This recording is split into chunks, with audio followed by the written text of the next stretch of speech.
Welcome to Whispers and Confessions. There might be a twist waiting, so please make sure to watch until the end. Don't forget to subscribe and like. Let's begin right away. I led the two of them from the living room to the bedroom.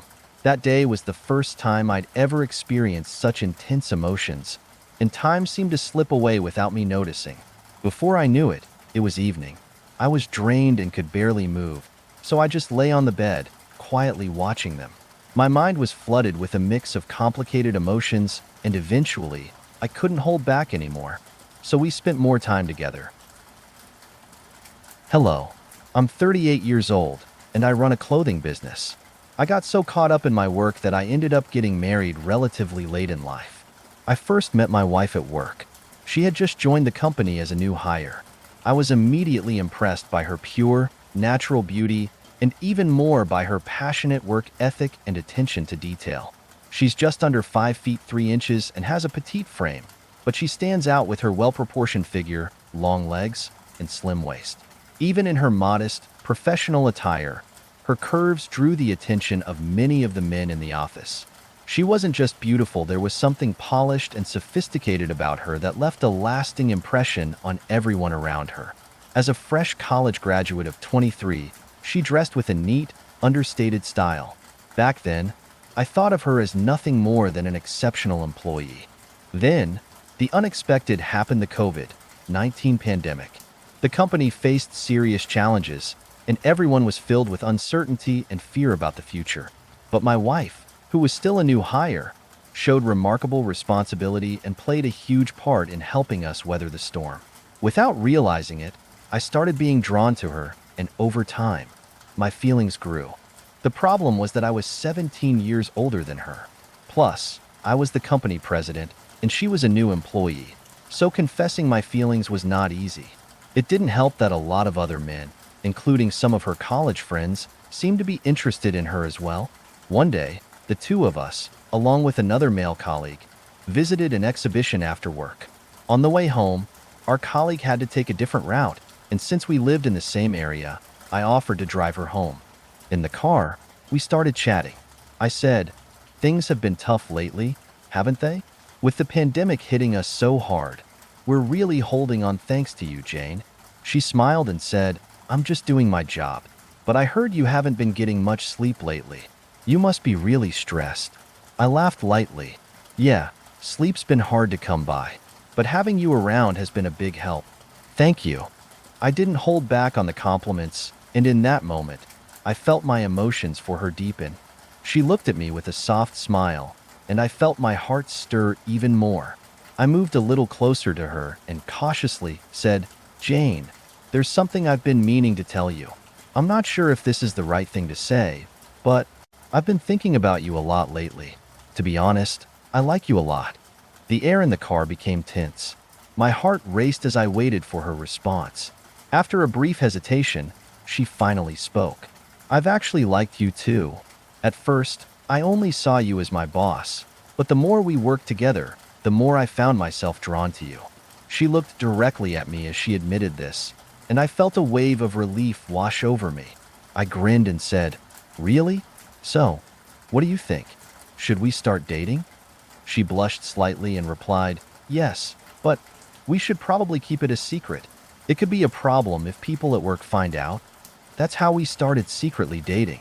At work, we kept everything strictly professional, boss and employee.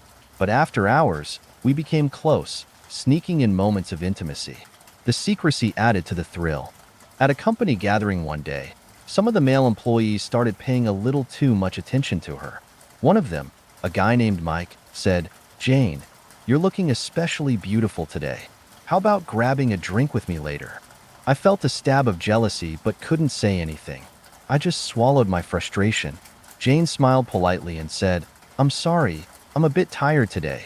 Maybe another time." Hearing that made me feel a bit better, but I still found myself wishing for the day when we wouldn't have to hide our relationship anymore. When we finally announced our engagement, the reactions from the male employees at the company were unforgettable. Their faces were a mix of shock and disbelief. "You two are getting married? No way. How long have you been seeing each other?" I smiled and replied, "We've been together for a while now, just couldn't say anything until now. It was a relief to finally be open about it. We'd only dated for 8 months before deciding to get married, which might seem quick to some, but we were sure about each other. Her positive, energetic personality gave me strength, and I fell deeper in love with her warmth and reliability. So, we got married quickly. But after the wedding, we began to notice some unexpected differences. With a 17-year age gap, we had contrasting habits and values. I lived my life structured around work and stability, while she, still young, was eager to experience more of the world. These differences occasionally led to conflict. Thankfully, despite her age, Jane is rational and calm. She's not into partying or bars like some of her peers.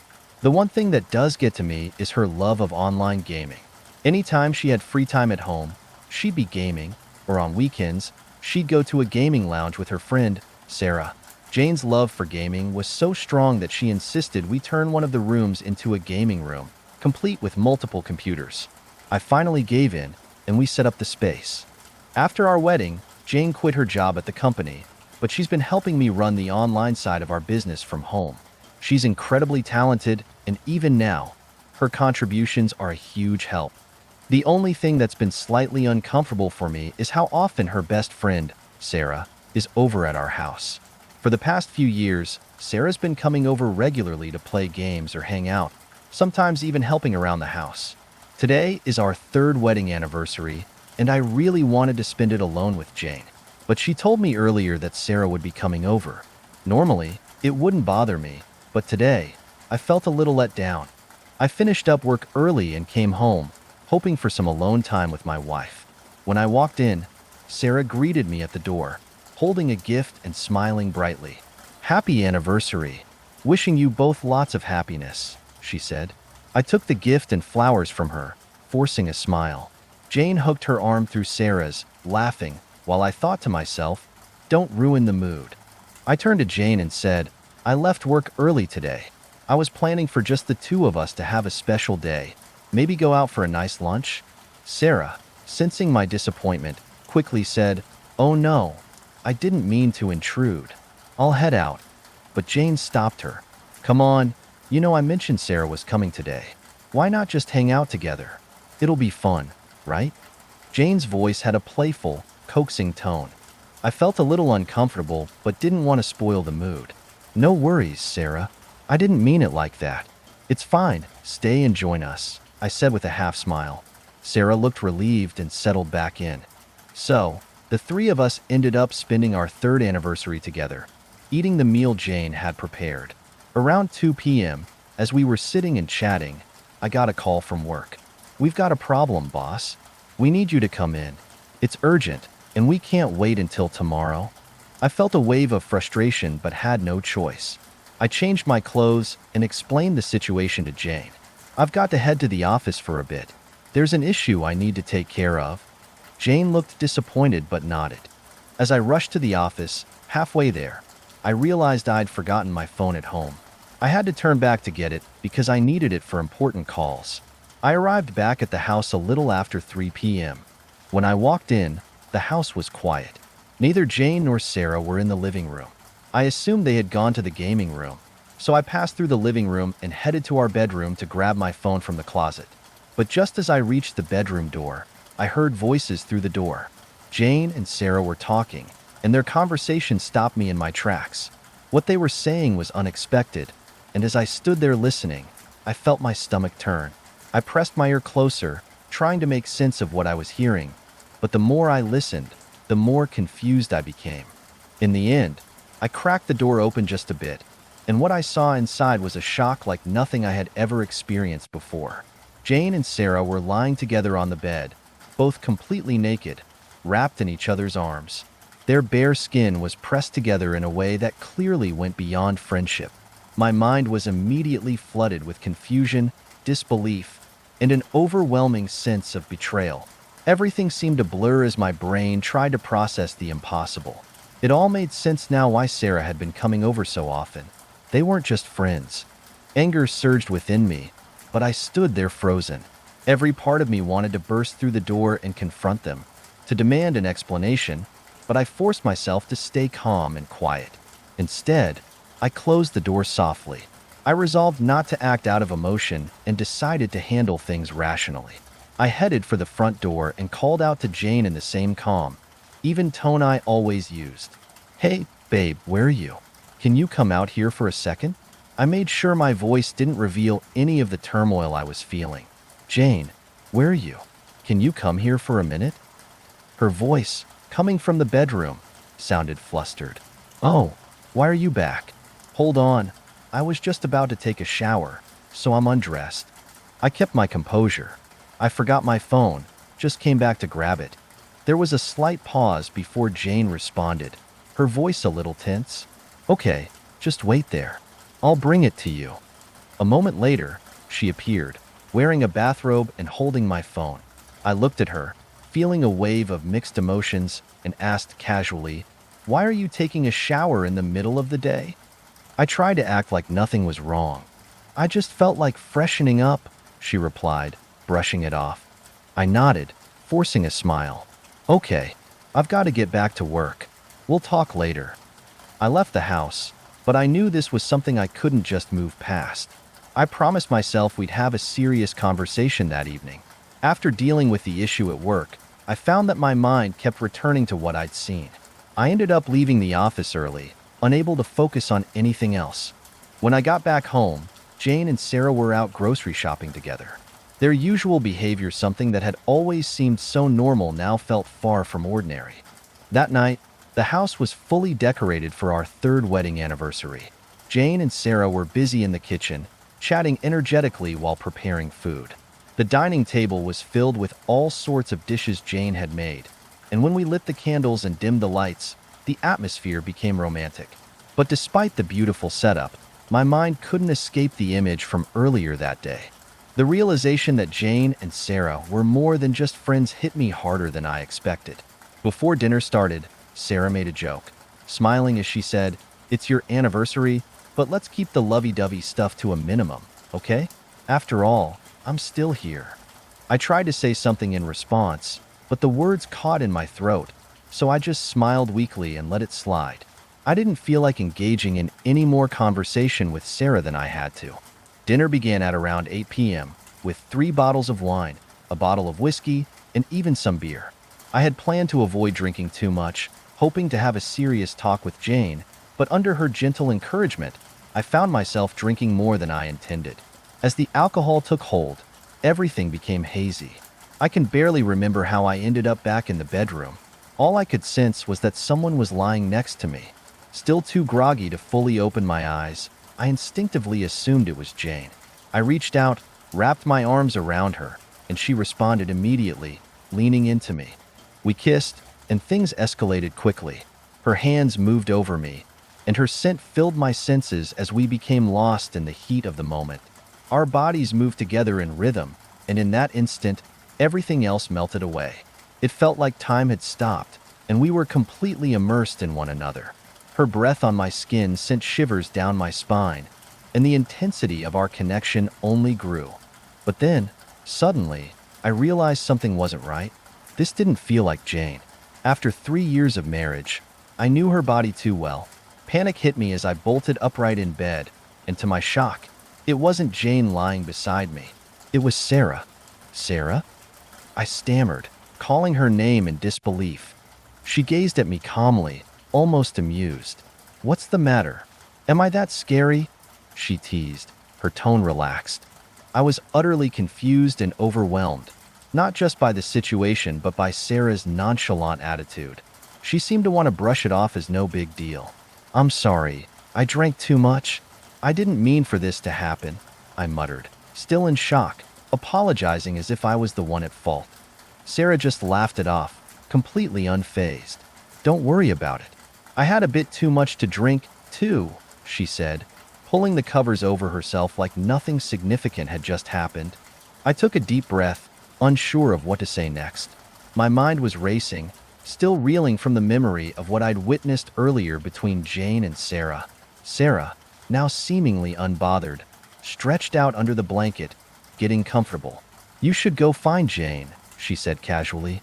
"I'm going to sleep." Still in a daze, I left Sarah's room and wandered through the house, eventually sitting down in the living room.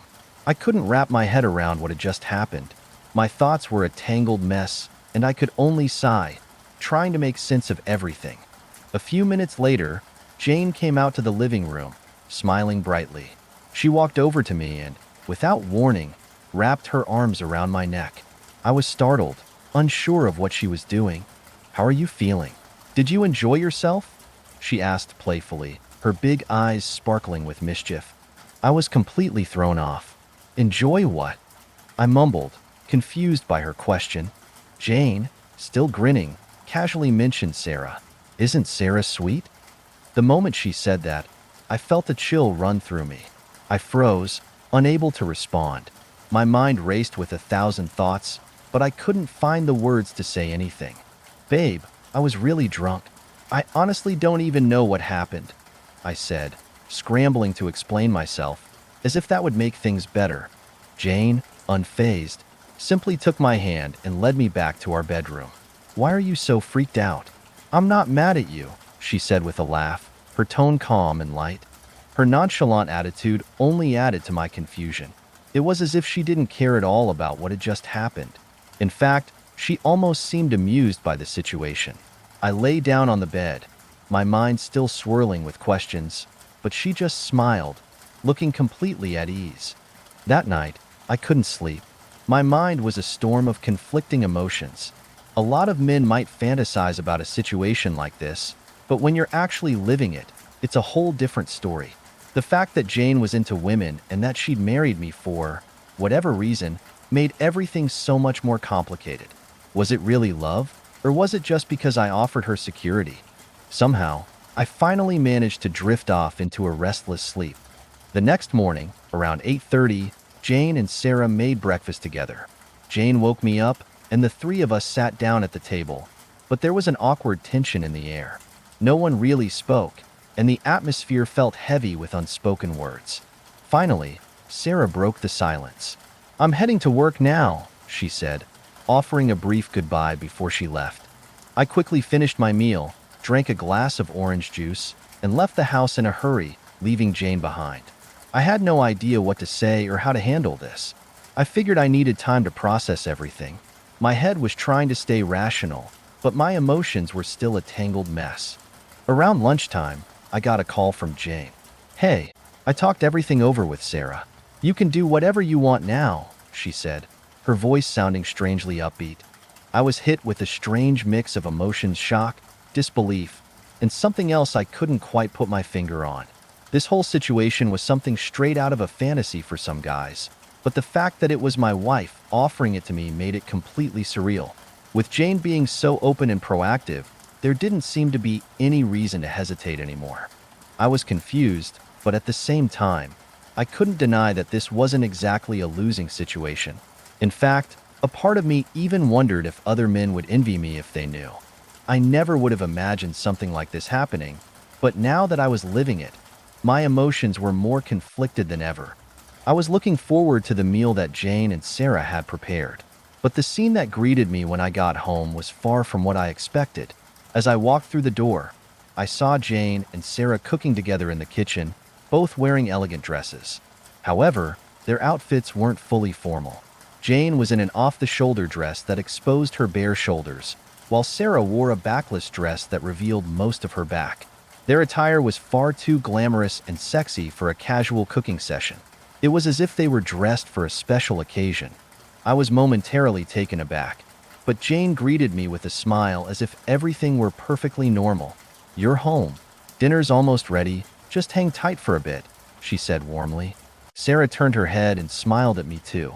"Hey, can you check this steak for me?" she asked, her voice soft. "Can you tell if it's done?" I nodded without really thinking, walking over to the kitchen, though my mind was elsewhere. Standing between the two of them, I was supposed to be focusing on the food, but my thoughts were entirely distracted by what was happening around me. Jane's voice interrupted my racing thoughts. "Tonight's a special night, so just relax and enjoy it," she said in her usual gentle tone. "There's no need to overthink things anymore." I couldn't respond right away. I still couldn't believe this was real. The sight of the two of them dressed that way left me feeling a mix of confusion and excitement. During dinner, Jane and Sarah chatted casually as they shared the food they'd made, but I could hardly focus on their conversation. I mostly sat in silence, watching, trying to wrap my head around the situation. Then, Jane suddenly turned to me with a knowing smile. "So, do you think the three of us can get along just fine now?" she asked, her voice teasing but serious. I hesitated for a moment before replying, "Yeah, I think so. But are you sure this is really okay? I'm still a bit confused about everything." Jane smiled reassuringly. "Don't worry about it. As long as we're all happy, that's what matters, right?" Sarah chimed in with a playful smile. "Exactly. You don't need to stress anymore. Just enjoy being with us."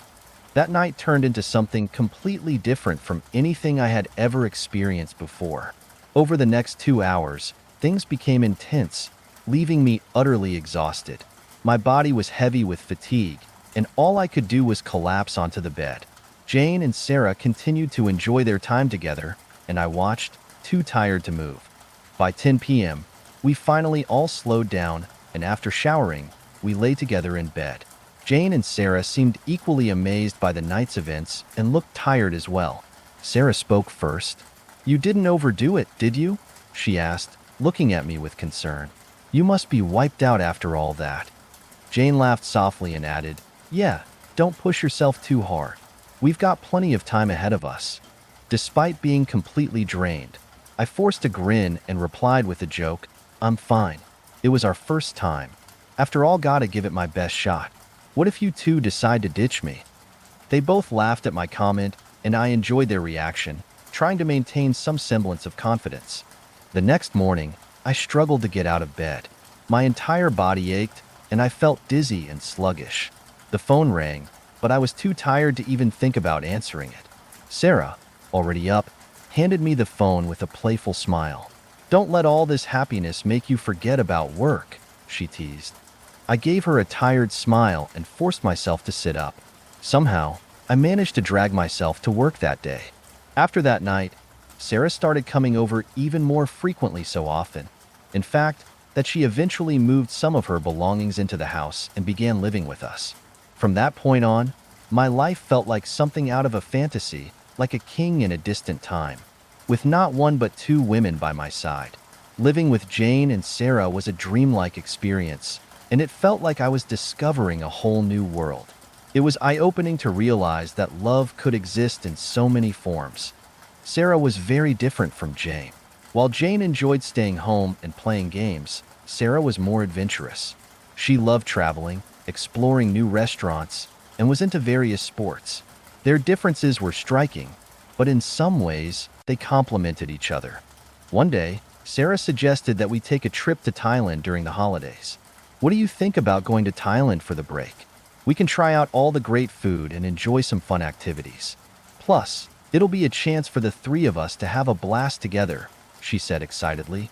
I couldn't deny how tempting the idea was, and Jane was just as enthusiastic.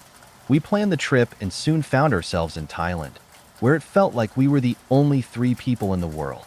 The laid-back atmosphere was intoxicating, and I walked through the streets with Jane on one arm and Sarah on the other, feeling completely free. People stared at us with wide eyes, some locals even shocked by what they saw, but I didn't care. Some men gave me thumbs up, clearly envious of my situation. "People are watching us," Sarah said with a laugh. "Isn't it fun?" "Yeah, it's kind of nice," I agreed, secretly enjoying the attention. "Exactly," Jane added. "Walk proudly. We don't need to worry about what anyone thinks here." Encouraged by Jane's words, Sarah snuggled closer to me, resting her head against my chest as we strolled down the street. We relished in the attention as we enjoyed the trip. We stayed in a private villa overlooking the ocean.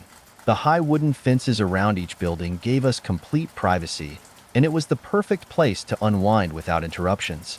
The villa even had its own swimming pool, which made it ideal. "This place is incredible, don't you think?" Sarah said, beaming. "We could have a party right here by the pool." "Yeah, this is perfect," I replied.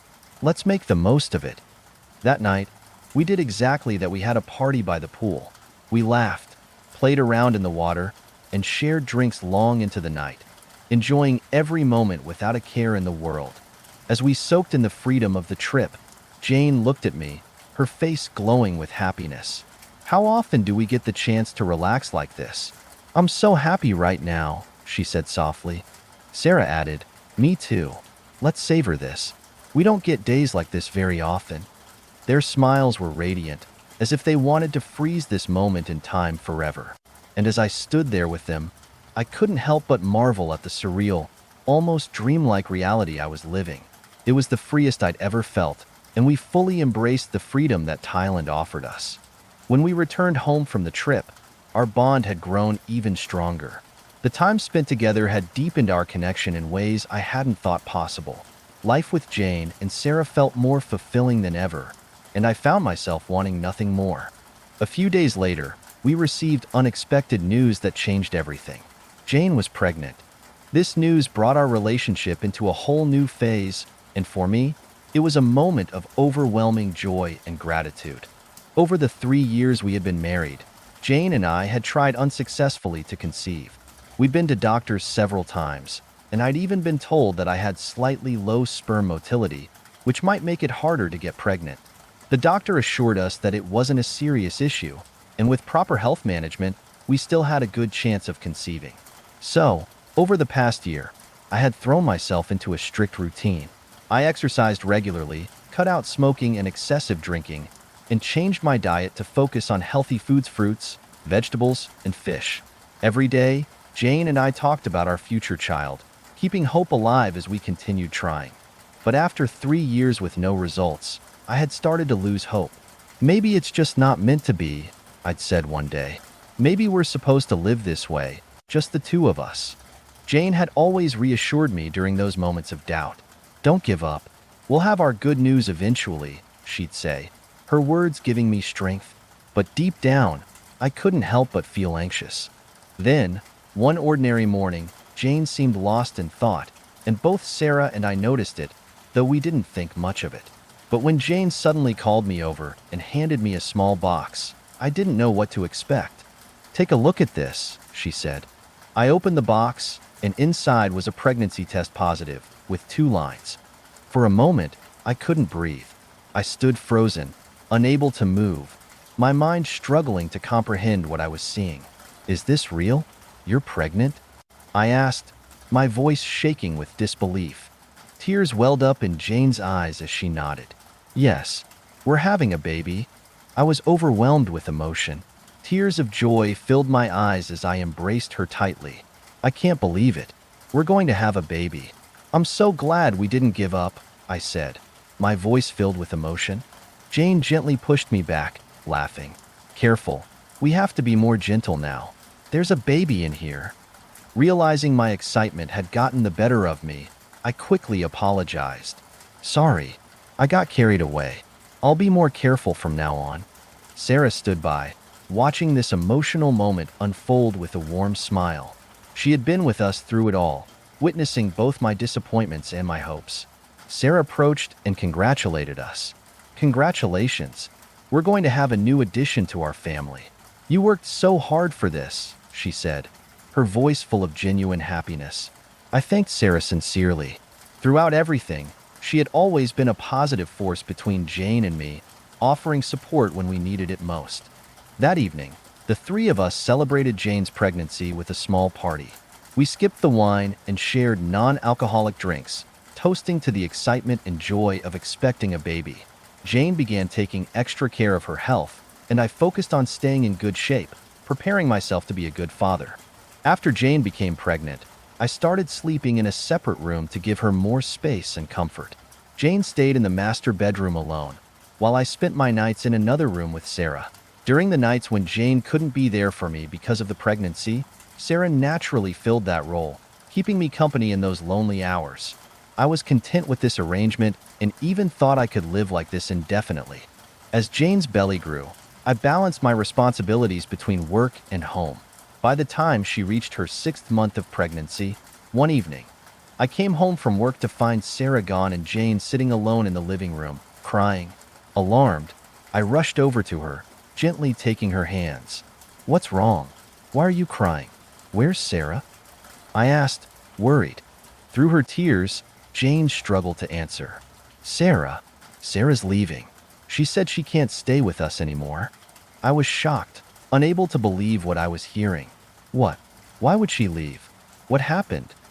At first, I thought Jane and Sarah had gotten into an argument, but Jane shook her head quietly, swallowing her sobs. Sarah told me that now that we're having a baby, it's time for her to go. She said we've had a great time together, but if people find out about our relationship, it could cause problems, especially for the baby. She said it wouldn't be good for the child. Jane broke down again, unable to continue speaking. I held her close, trying to comfort her, but Sarah's words echoed in my mind. She was right, this was something I had worried about too. Our relationship wasn't something society would easily accept. And when our child grew up, what would happen if they discovered the truth about us? What kind of impact would that have? Sarah's decision hit me hard. The life the three of us had built together felt so precious, and I couldn't imagine letting it go so easily. I knew I had to talk to Sarah one last time, to have a real conversation about her decision. Part of me wanted to ask her to stay, but I also felt that I needed to respect her choice. The day we met, we sat across from each other in a quiet cafe. Sarah looked calm, her usual lively expression replaced with a more serious, thoughtful one. It was hard to find the right words, but I finally spoke up. Sarah, are you really leaving? I thought the three of us were happy together. I can't believe you're just going to walk away. She looked at me quietly for a moment before answering. I'm sorry, but yes. I've had an amazing time living with you and Jane, and I've learned a lot from being with you both. But I just can't continue this relationship anymore. Her words left me confused. Why? Did something happen? Did you and Jane fight? Or did I do something wrong? Sarah shook her head softly. No, you didn't do anything wrong. It's just that I can't love a man. I don't feel those kinds of emotions when I'm with a man. Being with you was always about Jane. I didn't hate being with you, but I never loved you either. Her confession hit me like a punch to the gut. Then why did you stay with us? Why did you live with me all this time if you had no feelings for me? Sarah gave me a kind smile, her voice gentle. I didn't dislike being with you. I cared about you in my own way. But everything we did was because I loved Jane. It was her idea, and I agreed because I wanted to make her happy. I didn't stay because I loved you, I stayed because I loved Jane. For the first time, I truly understood Sarah's feelings. I wasn't someone she could ever love romantically. The time we spent together was only possible because of her love for Jane. Then why are you leaving now? I asked, struggling to hold on to my emotions. Sarah lowered her head, speaking slowly. Because I need to find my own happiness now. Jane's pregnant, and you're starting a new family together. I don't want to interfere with that. I don't think our relationship is healthy for the baby, and I think this is the right time for me to go. Her decision made sense, but it didn't make it any easier to accept. A part of me wanted to beg her to stay, but deep down, I knew that wasn't the right thing to do. Sarah looked up at me one last time, her voice calm and sincere. Thank you for everything. I'm leaving now, but I hope you and Jane live a happy life together. I nodded, accepting her decision silently. Thank you, Sarah. The time we spent together was special. I wish you nothing but happiness, wherever life takes you. Sarah smiled one last time before standing up. She was heading off to find her own happiness, and as much as I wanted to hold on to her, I knew I had to let her go. I returned home to continue my life with Jane, who, though heartbroken by Sarah's departure, was focused on preparing for the arrival of our baby. It's been 3 months since Sarah left. In that time, Jane gave birth to a healthy baby boy, bringing new life and joy into our home. Jane recovered well physically, but as the weeks went by, I noticed something off about her. She seemed sadder, more withdrawn. I could see the weight of her emotions every time she held our son. Even after Sarah left, I could tell that Jane still thought about her from time to time. I could see the sorrow in her eyes, and it worried me. One evening, as Jane sat quietly on the couch, watching our baby sleep, I joined her. Her face was full of deep thought, and it was clear she had a lot on her mind. Gently, I put my arm around her and asked, "What are you thinking about? Are you still missing Sarah?" Jane hesitated, then turned to look at me. Her eyes were filled with complicated emotions. After a long pause, She spoke softly. I think I still like women. Her words stunned me, leaving me momentarily speechless. That's the end of today's story. Don't forget to like, subscribe, and turn on notifications. Thank you.